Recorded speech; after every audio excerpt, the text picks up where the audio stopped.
Hi guys, this time I'm going to deworm our pigs, so I choose to use this piperazine dihydrochloride, or also known as Pedro powder. So based on my experience guys, effectively siya because after ang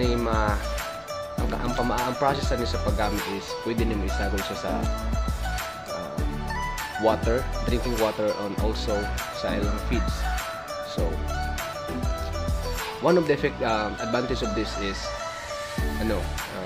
after nila matake ni few hours, pag manghihi na sila, ipag manggawas to mga bulate, to mga puti-puti na mga bulate. So based on my experience, paggamit na sa previous na baboy, effective siya kay ang pag-ihi nila, manggawas ang mga bulate na white color.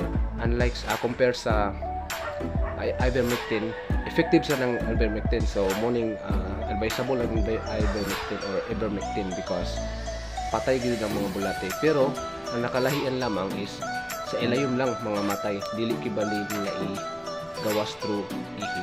So let's try this kind of powder. So let's start. Okay guys, our process of using this is, let's mix this into the water, in their drinking water. So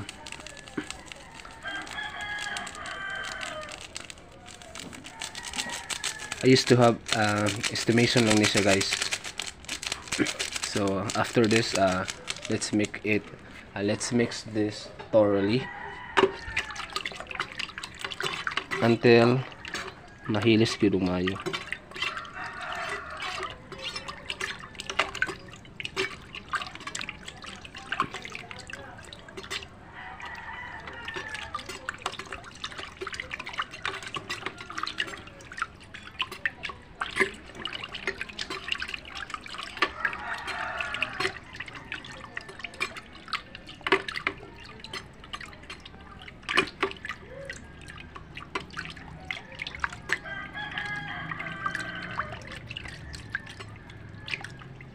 Okay, I think enough na din siya.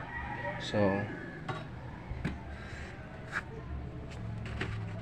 ato na i-try pagpainom.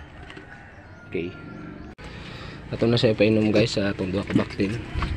Tanaw na to kung saan pag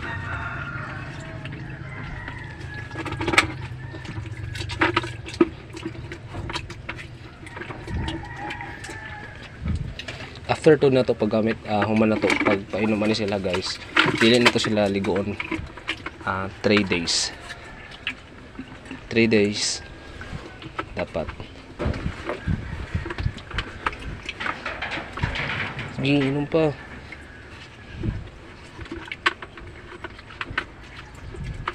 So I guess okay na to siya guys. Thank you for watching.